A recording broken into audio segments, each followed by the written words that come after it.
Good afternoon, colleagues here. Good morning in America.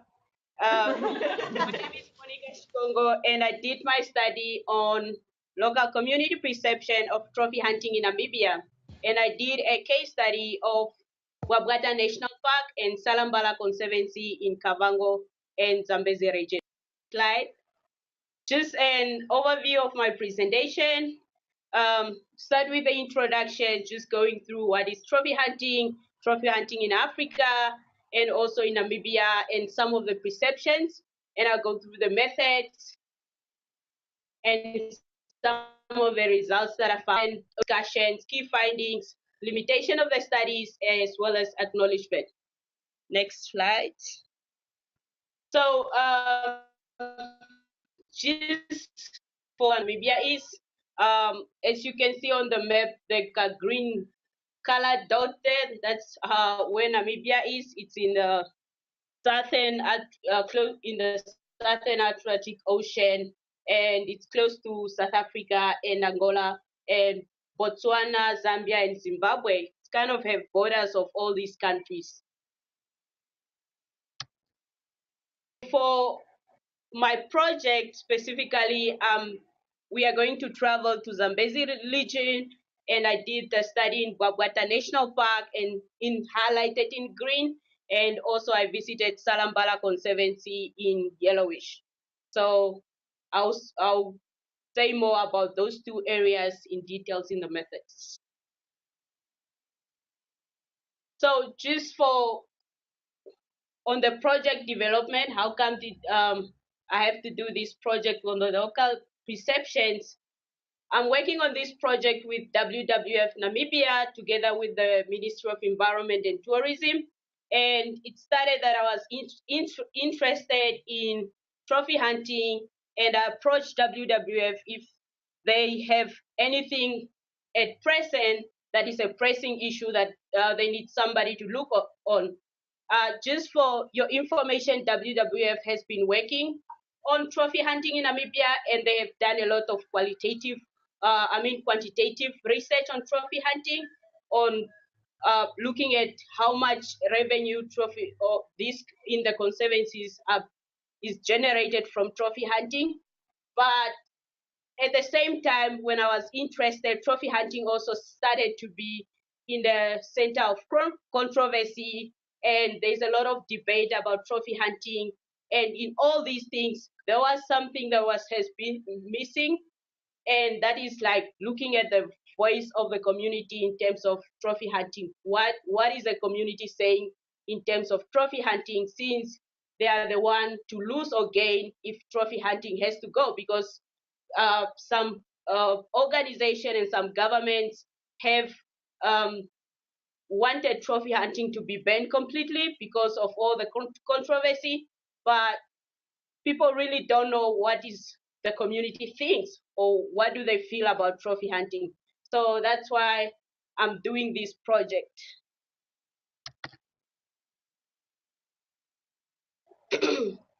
So what is trophy hunting? Trophy hunting, which can be referred to either safari or sport hunting, is referred to a tourist who pays to engage in a hunt for a specific reason, to obtain a trophy, with an objective to obtain a trophy. And it usually takes place in the presence of a professional guide and a person who, the tourist who's interested, pays a certain amount of money to obtain that trophy.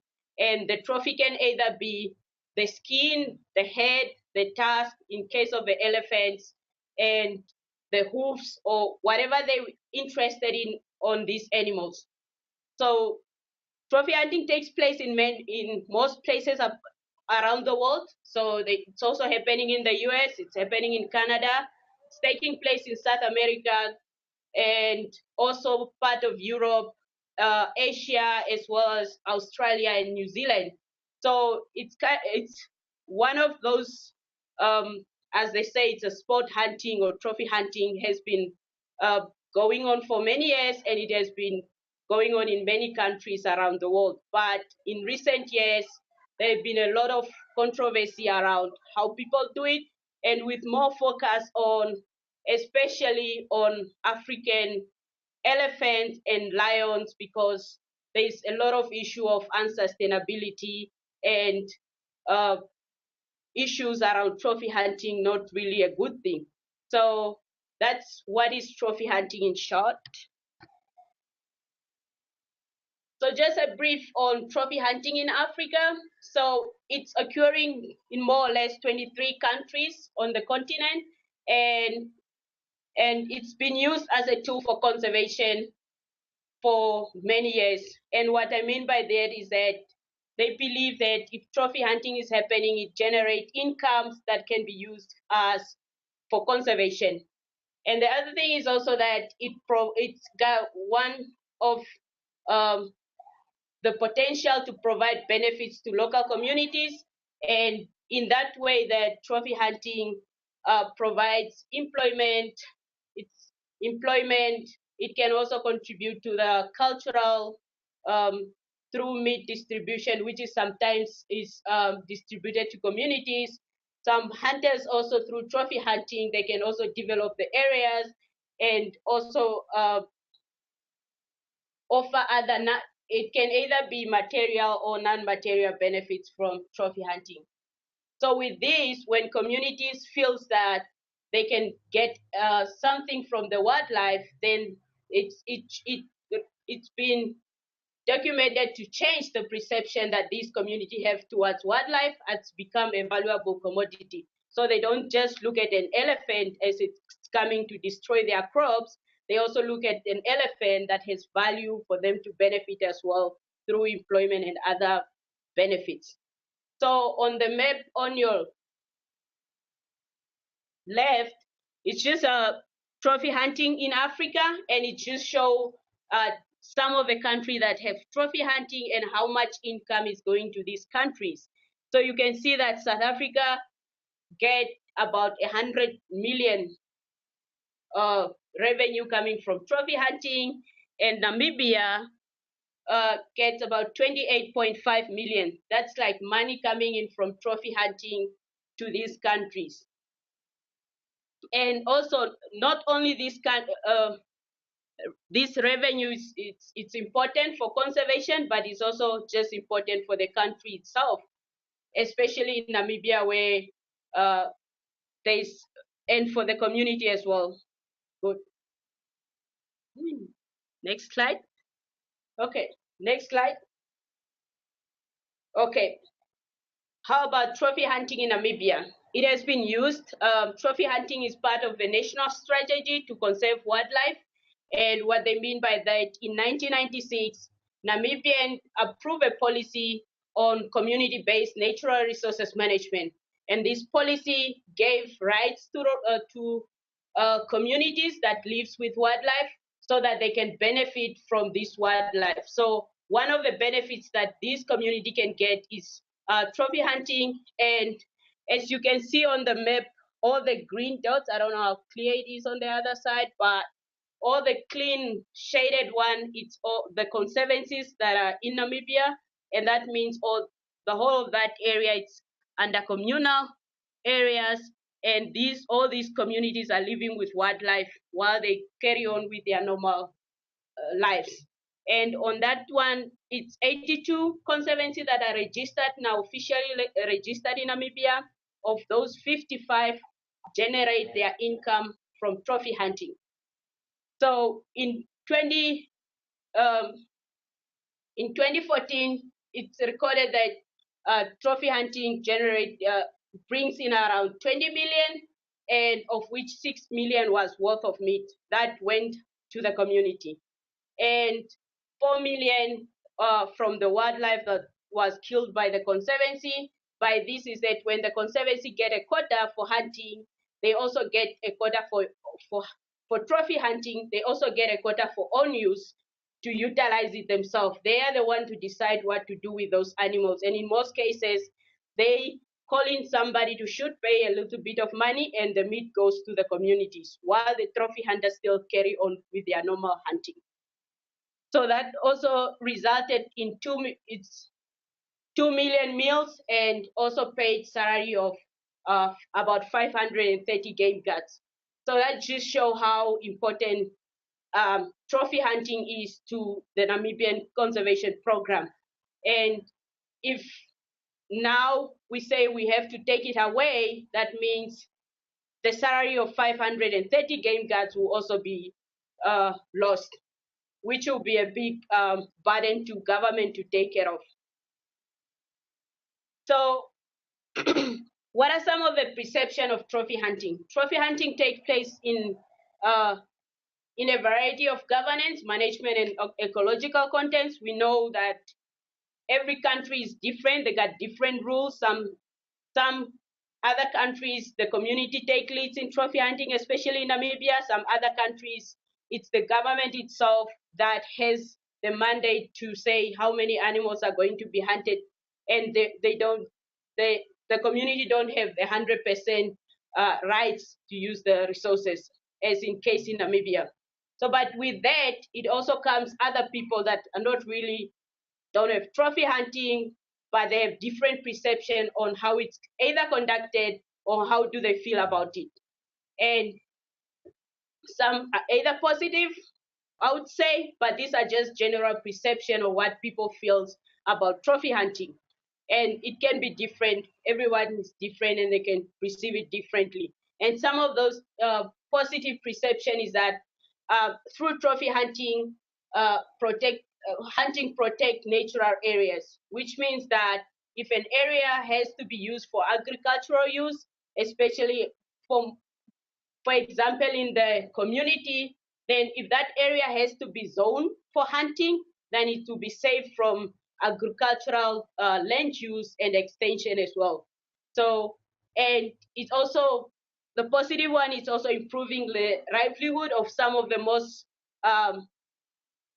communities in Africa. So it's believed that through trophy hunting, most of the lives of rural communities that benefits, because there's a difference between trophy hunting that communities are involved and trophy hunting where it can happen in the community, but maybe community won't benefit anything as in most. So this is all different. It depends on the area where trophy hunting is it's happening. And it's also believed that funding it can provide funding for conservation program. We know conservation is one of those fields that, especially in Africa, where there's limited funding on conservation, and for conservation program to carry on, they feel like with trophy hunting to provide the needed incentives of revenues and so that they can pay game guards and also pay people to look after the wildlife, it can make a difference. But not all of us can agree on that. Some people might have different perception, and let's look at those. What are some of those ones that doesn't go with what I've said earlier? The negative perception, some are saying trophy hunting is unethical, it's unsustainable, and it's simply an ego booster for somebody just to have maybe an animal on their wall. Or maybe some of them say no, it's people don't follow. How do they determine how many animals to hunt, where and how, and how do they monitor those animals, whether the population, so they say it's unsustainable. And some will say trophy hunting contributes to the loss of iconic species such as elephants, the rhinos, and the lions. And in most cases, they're talking about trophy hunting. Because of trophy hunting, poaching is high, especially in the elephant case, that because of trophy hunting, poaching of elephant is also high because there's market for ivory for elephants. And some will say revenue from trophy hunting doesn't actually benefit conservation and local communities. So they feel like revenue from trophy hunting does not go to the community or to conservation. And again, this is area specific. It depends where the hunting is taking place. And some will say quality alternative exists. Why should you use trophy hunting?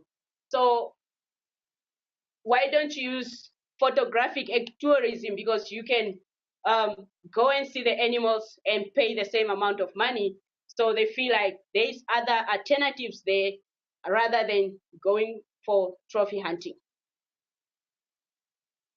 So, and the question still remains, and the question is what is the impact of trophy hunting on local community, both the social and conservation programs of the local communities? And my study objectives was to explore the perception of communities towards trophy hunting. So it basically just go to these communities and ask them, what are your benefits? Do you benefit? What are your perception of perceived benefits from trophy hunting? What is not good about trophy hunting? And what do you feel about trophy hunting if it's not there anymore? And also to explore the perception of the community and that's successful in management of wildlife in the absence of trophy hunting. Will the community still carry on to support conservation without any benefit from trophy hunting? And is there any other alternatives to that? So that's what I was looking at from this community, and just to understand what do they feel their real perception on trophy hunting. Yes, on the methods, um, the methods. One of the study site was Bwabwata National Park, and just before I go on, I just want to highlight that I've worked in this area for almost 5 years, and I know the people very well in this area. So going back was good, but on the methods in this area, there's about 5,000 people living inside the park, and these are the Kwe and the Bukushu people, and they have lived in this area for since the 19th centuries, and they are like indigenous people for this area, and their livelihood depends on, before it used to depend on hunter and gathering, and also gathering felt food and do a little bit of cultivation. But now, because of the higher presence of elephants, this community don't plow anymore. They don't have access to, they can plow, but human wildlife conflict is just high. It's not worth doing anymore. And also, because it's now a national park, they are not allowed to hunt and gather to hunt anymore, but they can still hunt little small mammals if they want.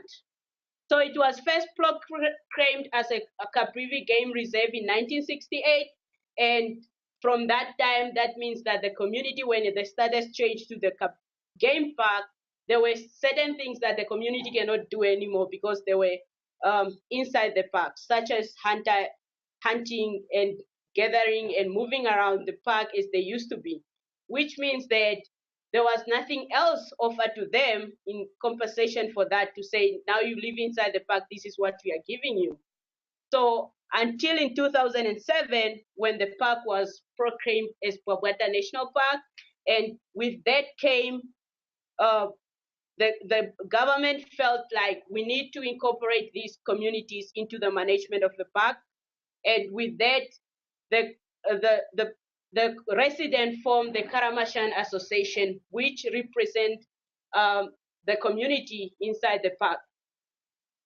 So the Karamashan Association covers the whole area, and there are about 11 villages and few other small villages in this area, and all the community resettle in the multiple use area, because from 2007 the park gets zoned into three parts, like the core area, multiple use, three core areas, and in a multiple use areas. And in a multiple use area where community lives, it's also zoned for any development that can take place. Apart from, also trophy hunting can happen there. They can also do tourism. They can also plow. There's also all type of things developed that can be in a normal village. So with trophy hunting, so the government gave them a concession, this Karamashan Association. They were given a concession inside the park, because since they live in the park, they cannot form a conservancy, because the park has already its boundary, and with the conservancy, you also need to define your borders and all these things. So with that, it means that since they live inside the park, they have to share what they get from trophy hunting with government. So anything, unlike in the Conservancy where you get 100% of what wildlife utilization you get, in the park they have to share because they are inside the national park. And although they share, they still generate quite an amount of money. In 2014, it's recorded that they generated about 4.5 million from trophy hunting, this community. And that goes straight to Karamashan Association, and they decide what to do with the money with the residents. So once the money is shared, then it's up to Karamashan Association to decide what do they do with the money. So while we are also there, I just want to highlight that the meat from trophy hunting, all the meat that an elephant is killed, it's 100% of the meat goes to the community as well that lives inside the park. It's not like the income that has to be shared, but the meat all goes to the community. So what are the animals that are hunted for trophy in Bwabwata National Park? We have elephants. Some of the animals, in total, there's 16 species of animals that have been hunted in Bwabwata National Park. But these are just some of the animals that can be hunted. Can hunt a crocodile, can hunt a sable, and leopard or a buffalo. And on that, you uh, more than 50% of this revenue comes from the elephants. So they generate more money from elephants than any other species, elephants and buffaloes. And the rest of the animals, they don't really have much value. And I just want to maybe share with you that the price for trophy or the value for maybe for an elephant is different in all areas, because that is depend on the tender for the person. It depends on the operator. They are the one to decide how much they want to offer. So there's no a fixed price to say an elephant costs how much, but the operator in each, whoever wants the tender, decide how much I want to give to the community for an elephant. The Salambala Conservancy, it's different from a national park and Bwabwata National Park. It's one of the conservancy that registered in 1998. The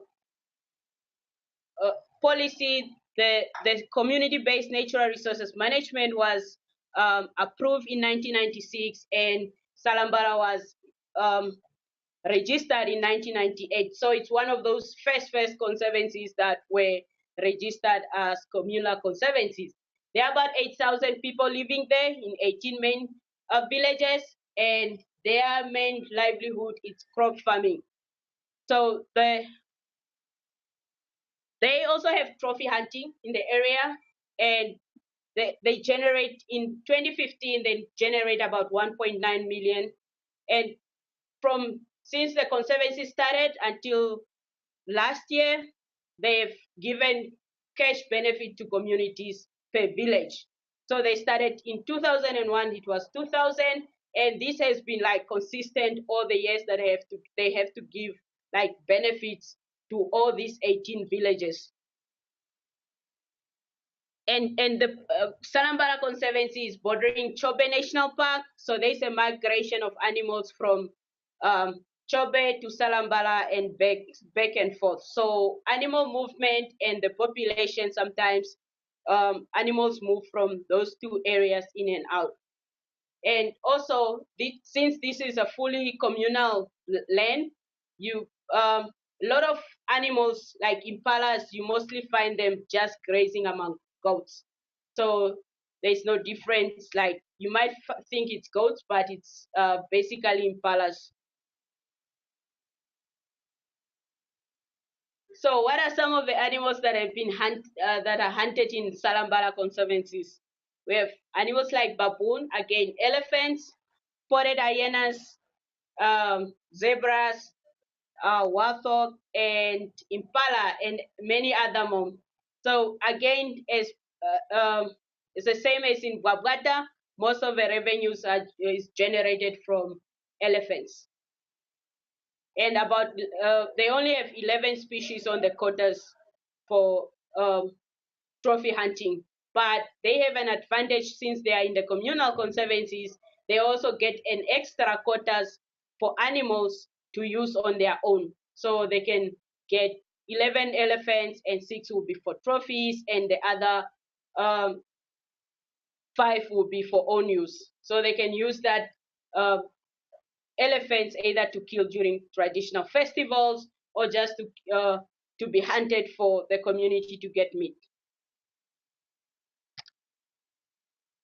Okay, so what did I do to get community to tell me about the perception is that I use focus group, and it's one of the methods that have been used. It's very, can get in depth, and it's a very flexible in approach that you go to the community and ask them few questions. It doesn't have to be in order, but you get to the point that information that you want.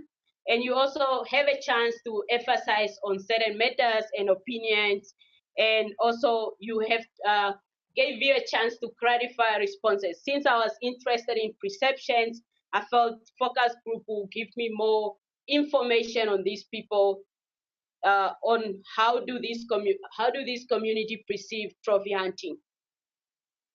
So I did focus group, and I have separate groups for male and female, since if you in most cases if you put them together, male and female, men and women, I mean, sorry, men and women, then the women tend to be quieter and they don't really give their views. And for this time, I have separate groups for women and men. So who are the people that were part of these focus groups?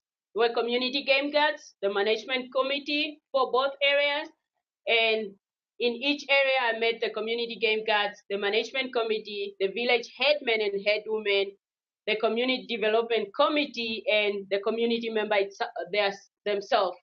So, and my group were between 8 people, and I have another group where I have 42 people in one group. So I don't know whether we still call that one as a focus group.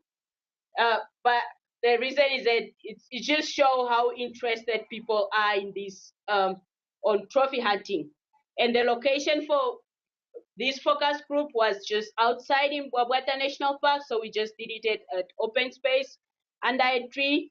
And in Salambala, then we did it at Salambala office, since the area is so big, and to choose one area was a bit difficult. So I did 7 focus group in Bwabwata National Park, which equal totals to 138 participants, and that consists of 4 groups of men only and 3 groups with women. And I also did 4 focus group in Salambala with total participants of 48 people, with equal 2 for men and 2 for women. And the duration for the focus group, it was approximately 3 hours each, which gives me about 33 hours for all the focus group. And this was done conducted in August and in these areas. So for all the question, I have like questions set up and we go through them. But on the question of the perceived benefit, I have an extra activities. We discuss about it, and I ask the participants to list at least what are the perceived benefits they have. And next, yeah, and either we rank or prioritize the significance of these benefits to them. So I asked them, what benefits do you get from trophy hunting? And they tell me the benefits, and I wrote them down on the notes, and I put them on the flip chart. And from there, we start saying, okay, do we have any duplicate? Can we put all, like, define the keywords on this, and we let people to rank what is the most significant to benefit they get out of this. And after ranking, we still come back and discuss about our rank. The participants discuss about their ranking to say, why did you choose employment, or why did you choose cash benefit or training and development as your most significant? What the reason behind that? And so they say their reason behind, so that I know that they don't just say employment, they also say employment with some reason behind it. And with that, it's only that question that I have, like, participants has to um, uh, rank or prioritize on the significance of what they have said. And this was done for all the groups in all 11 focus groups. So what are some of the results that came out of it? So what are the perceived benefits? And this is, I'll just go through the perceived benefits for Bwabwata as well as Salambala. It's an employment through hunting and KA was one of them. And this is like, there's retail employment in these areas, and trophy hunting just provide that opportunity for these people to get employment. And grant and bursary for tertiary education, as well as in this area, most of people don't really have income to go to school. So they felt like, because trophy hunting is providing them the opportunity, the trophy hunter has given some youth or some community members some grants and bursary to go for tertiary education. It's very important. And also meat distribution to household. It was in every group that I met, everybody spoke about meat distribution to household. Payment and cash support for village headwomen and headmen. So in Bwabwata, the trophy hunter is also giving something every month to the village headmen and headwomen, just to help them out. And training and skill development as well.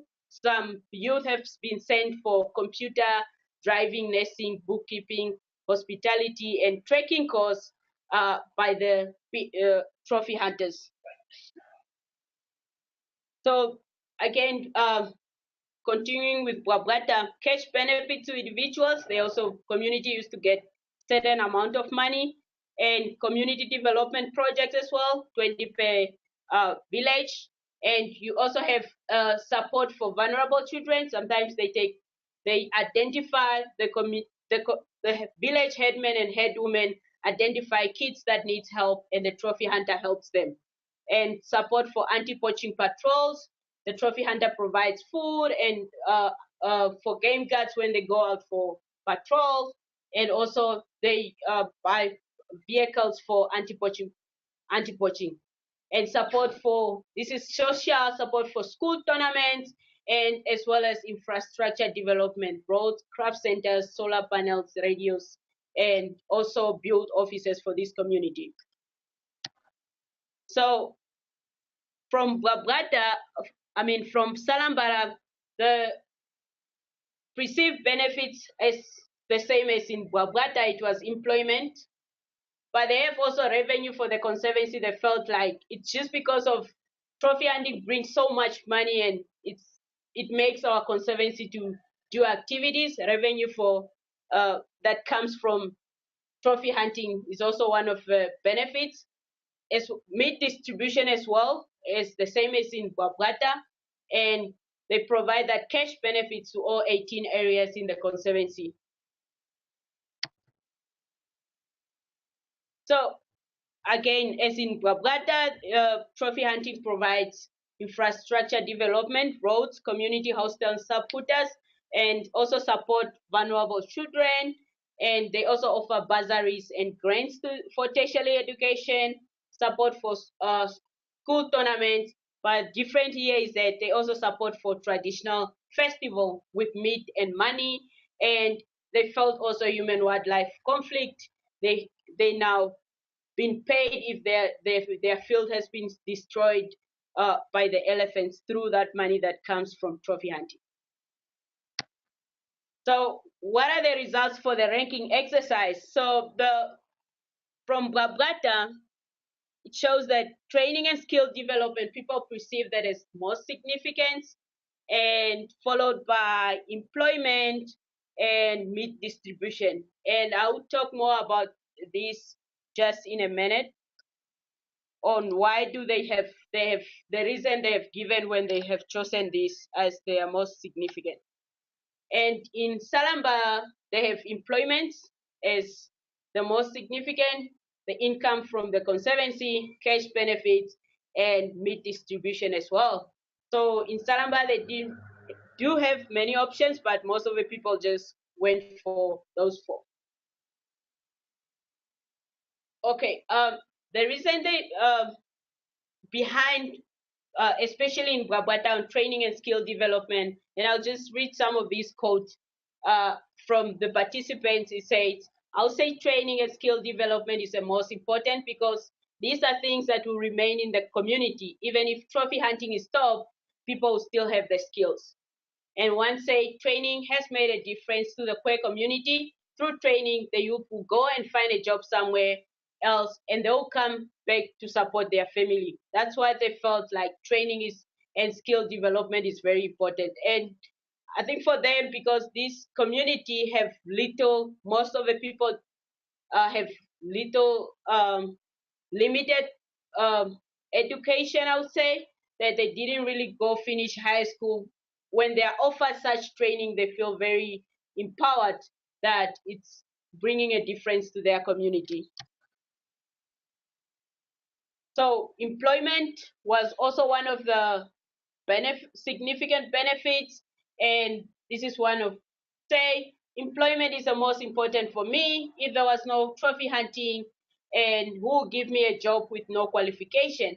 I have a job because of trophy hunting. The government and other companies do not employ people with no qualification. And the owner wants a trophy hunting play a major role in employing some community members, and many people are employed either by the hunter or the conservancy, and this is because of trophy hunting. And meat distribution to the household was also one of the significance. However, some people have different perception on this. So one who say meat distribution, the majority say, both from Bwabwata and Salambala said, meat distribution gives hopes that we can benefit from animals, and when trophy hunting season starts, it's all community member benefit from the meat distribution, and it's not a benefit for one member only, so it's a community-wide benefit. However, some community in Bwabwata felt like meat distribution is not enough, and this is what they have to say. We used to eat meat for the whole month, but getting a piece is not enough. We wait and wait. When they killed an elephant is when one gets a small piece. So that's how they feel. They have different perception on how meat distribution. They felt it was not enough. And from Bwabwata, it's more of a cultural point of view. Yeah. So then I asked, what are the community perception on how salary will be paid for game guards if there's without trophy hunting? So most of the community say, the majority of participants from both areas say there's no way the salary will be paid, and one say it's only trophy hunting which brings in much money in the conservancy, so without it the number of game guards will be reduced, and maybe in the long term there will be no conservancy as there's no money to pay the staff. So that's what they feel like. So they say if there's no trophy hunting, there's no way the salary will be paid. So then I ask, what are your alternatives to trophy hunting if there's no money, if trophy hunting has to be continued and you have to pay still the salary of the community game guards and the staff?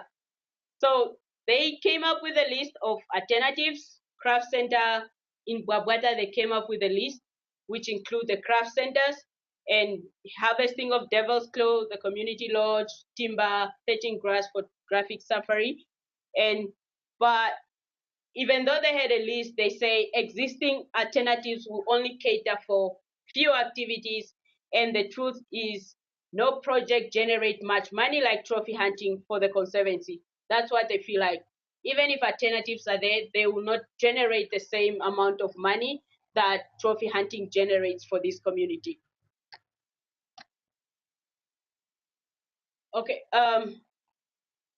So I also asked whether the perception on hunting impact, the perception of trophy hunting impacts on conservation for these communities, and they felt like trophy hunting contribute to the to conservation of wildlife, and they feel like it's only when trophy hunting is there they believe that now animals will be protected. And one male community member from South say only selected animals are hunted based on the quota, and for example the professional hunter will only hunt the old ones for meat and trophy and leave the young ones to grow. And the other ones said, oh, in one they say one say revenue from trophy hunting contribute to the conservancy to be able to employ game guards to do patrol monitoring and prevent poaching. So they feel like trophy hunting is really contributing to the conservation of wildlife in this area.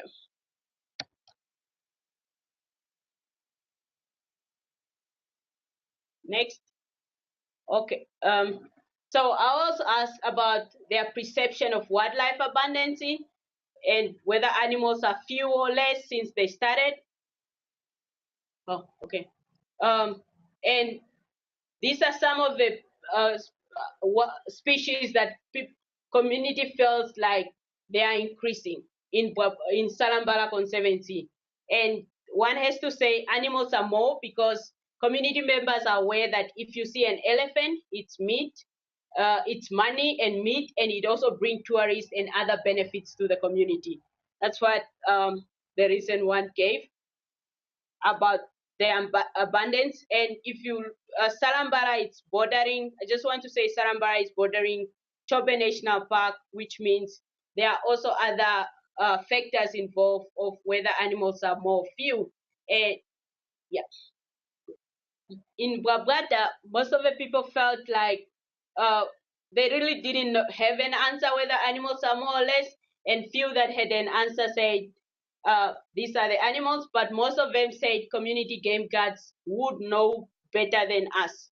So most of them didn't really have. They say they cannot give a correct. They wouldn't give me a correct answer to say animals are more or less. Um, but community game guards are more knowledgeable about this, so they are in a better position to give me a good answer. I also asked the community about whether they will still support conservation in the absence of trophy hunting, and participants have different view on this, especially in Bwabwata National Park. And one felt, especially the older people felt, the older participants, one summarized in one here said, we are still going to support conservation without trophy hunting. It's not that trophy hunting is teaching us how to stay with wildlife. We already know how to live with wildlife. And when trophy hunting started in our park, it already found the animals here. So this was one of the heated debate on whether community was still in every group that I did. People really have like different perception whether they will still support conservation or not. And the the elder participants said they will support conservation because that's what they have been living in the past, and trophy hunting did not bring anything to them. So they'll still continue to do what they have been doing. So, and the other perception is that other people felt no, they felt like I think the people become poachers now. The government is winning because of the support from the community. So they felt like poaching would be very high if they don't get any benefit from trophy hunting, and they just feel like it doesn't help anything to stop trophy hunting because we'll start also going out in the field and start hunting for on our own because there is no more conservancy or a Karamashan association, and no one to say don't do it. Although we know it's important, we also need to feed our families. That's what they felt. Uh, so then I asked, what is is trophy hunting good at their conservancy or association levels? How is the management of trophy hunting, either revenue or the meat distribution or anything that comes with trophy hunting? How are the people doing it, those that are the management committee or those that are entrusted to do this? So the first thing that came is that trophy hunting is not a problem, but the issue comes with management. They said management is issue, and one of the things that came out more and more often was the unequal distribution of benefits. And the community feel like due to unequal distribution of benefit, it's now bringing the community member to be divided, and hatred is now common in our community. And this in all groups in Bwabwata was like everyone that I've asked, they have said unequal distribution of benefit is a problem. The other issue was also on the contract between the community and the professional hunters, and the community felt like trophy hunting is good, but sometimes once we sign the contract with a professional hunter, then not everything that he have said in the contract are implemented. So then one community say trophy hunting is good. The problem only comes when the hunter does not pay the money as per the contract, which means no salary for game guards and conservancy staff, and members cannot get their cash benefit as well. And I think this was also one of the main among all the groups, and this is in both Bwabwata and Salambala. This came out in both groups that the contract issues of between the community and the contract. Another issue that came out about trophy hunting management, it was loss of cultural practices, and this is coming from Bwabwata. They feel like trophy hunting is not contributing anything to their cultural activities, and they also don't practice we do not practice our traditional activities anymore for hunting for our food, which is not beneficial to our next generation. We are just losing out. They felt like trophy hunting management doesn't contribute anything to their background, cultural backgrounds and activity that they're supposed to do.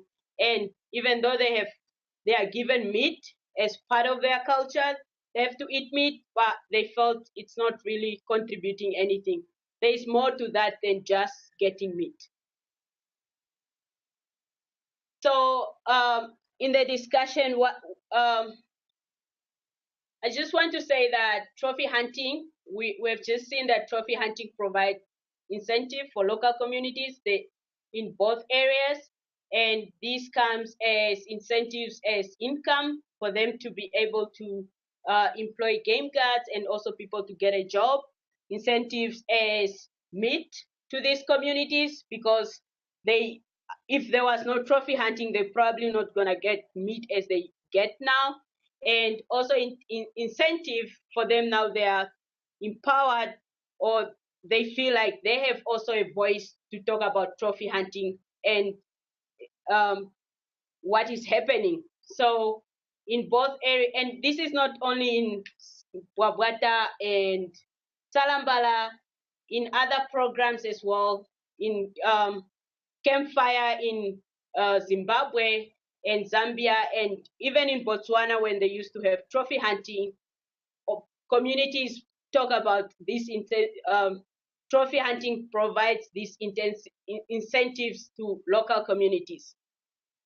And also, from the discussion is the differences in perceived benefit were related to what type of benefit individuals receive and the degree of impact it has on the community. So, for example, in Bwabwata, they perceive training and skill development as the most significant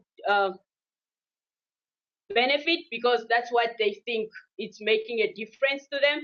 And also in Bwabwata as well, you have seen that for meat distribution, there was like, it's not enough. Some will say it's enough. So it depends on what the individual received. And there are some benefits that just individual benefit, like employment. So it's only those people that are employed who receive it as a benefit, or maybe they have a family member who's in who's employed, but those that are not employed might not see it as a benefit. So, and the degree it has an impact on the community. So, as they say, training makes a difference on the community. So they perceive that as significant. Um, those benefits, and also from the discussion, it seems there's no alternative for funding. We need to look at alternative funding for conservation to reduce to, re, to to reduce being rely more on hunting and to protect the wildlife. Both areas said we don't have alternatives. If alternatives are there, then they have to be, then they are not sufficient enough to provide incentive to the community and also for the conservation programs to carry on. But again, if you look at alternatives in these areas, they don't really have opportunities for maybe tourism, because these are very remote areas and there's a lot of people living in this area. It's not like it's an isolated where you have a nice place where tourists can go, but hunting makes it more useful alternatives to them. And also the community felt like if we are going to get alternatives, they must also bring meat to us, because an alternative must also contribute to the cultural and social well-being. So they felt like if alternatives are coming, should also come with all those things, which means if the government together with the community have to look for alternatives, then it should also incorporate all other things that community feels uh, will make them to support conservation. The other thing also that came out is about the cultural importance of these people, because most of the people say, especially in Bwabwata, they will not support conservation, or they will support conservation because of their cultural. So trophy hunting should not be evaluated as we always talk about meat and talk about money that is going to the community, but they should also look at their cultural and the social impact it has on the community, because this is very important. You might be giving them meat and money, especially this area generating quite a substantial amount of money from trophy hunting, but if they don't feel like that's what they need, maybe that's not their cultural importance for now, that they have to get that amount of money, so it doesn't really make any difference. And I think when we talk, we should also incorporate, um, call these people in and say what is that we are missing from the cultural point of view, because in most cases, I know I've worked in this area and I've attended many meetings. All we go with is sometimes policy that doesn't really talk down to the cultural and the social impact of these conservation programs. Okay, some of the key findings from this is that uh, there's a widespread perception on the importance of trophy hunting from both areas, and this should not be overlooked because it can be vital for the management decision whether we carry on with trophy hunting or not. Because if community perceive that if there's no trophy hunting, they will turn into poaching, then that is quite a very important point to take, because if they are thinking of banning trophy hunting all over, then they must think about what happened to these communities and how are we going to deal with poaching in that matter. And also, another is like incorporating an understanding of real world governance. And uh, I think it can change how we interpret trophy hunting, because we just think of trophy hunting as somebody who can come and hunt and take the trophies, but at the community level, do we really know what is happening on the ground? So if we can go there and really understand what is happening, what are the benefits, how is that benefit played into the um, livelihood of these people, then I think we can have a different interpretation of trophy hunting. And also one thing that came out is that local community and all stakeholders, and this is not like a new findings, it's an old thing that is going on. It's just they need to work together to make trophy hunting better. So it's just confirming that in all this we need to work together to achieve what we need to, a common goal. So, but all have some limitations. You do something good or bad, but there were also some limitation in it.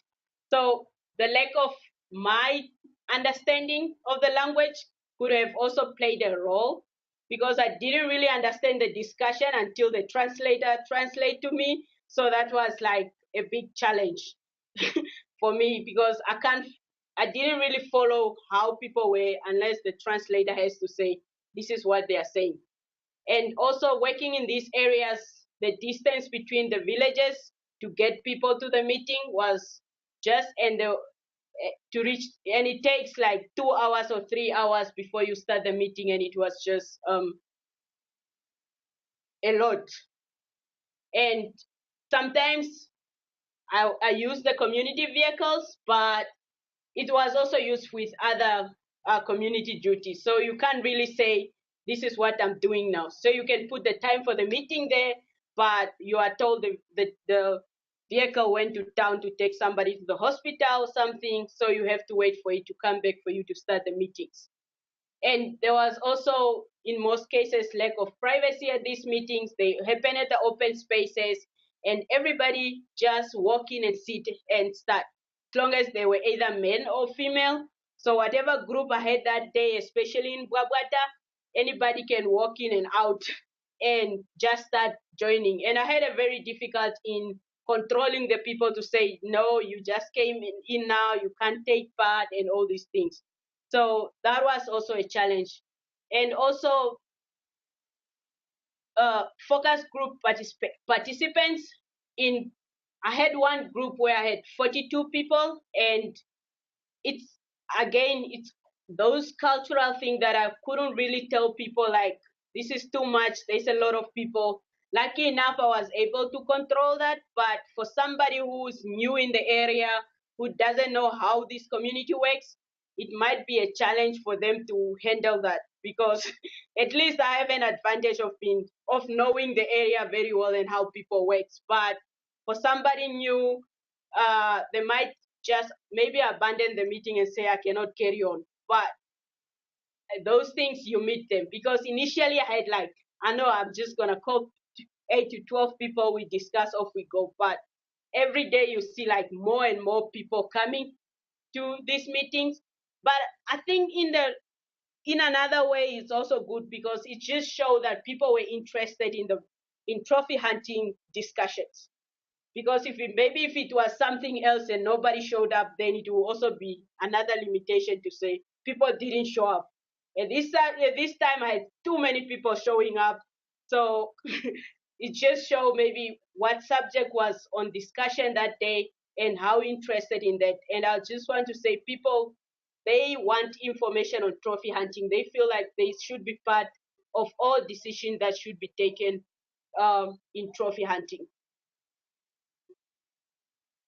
So then, wow, finally over. Uh, I just want to thank the Karamashan Association in Bwabwata for all the logistic, arranging community to come using their vehicles, as well the same as in Salambala Conservancy. I also want to thank the Namibian Parks and Wildlife Management for giving me the free permit to do my research in Bwabwata, as well as giving me a vehicles and accommodation as well to stay in those areas, and to WWF for their input, and also um, supporting me for this project, and NAMPAX and the Parks again and Wildlife Management for providing financial to be able to conduct this uh, focus group. I also want to thank, wow, my friends up there, Alex, and all the friends from CLTL 5.0, thanks very big, guys, for all the support and yeah, and also just catching up with me to ask how is the project going. That was really good. Otherwise, I don't know. I have too many things. And also to my family, and especially my son and my all my family that has been like supporting, not supporting, but understanding that sometimes I have to do some schoolwork. And lastly, I just want to say thank you very much to Jen, Stacy, and Christy for all the input and being interested in this project. And I'm very happy to work with you all. Thank you very much.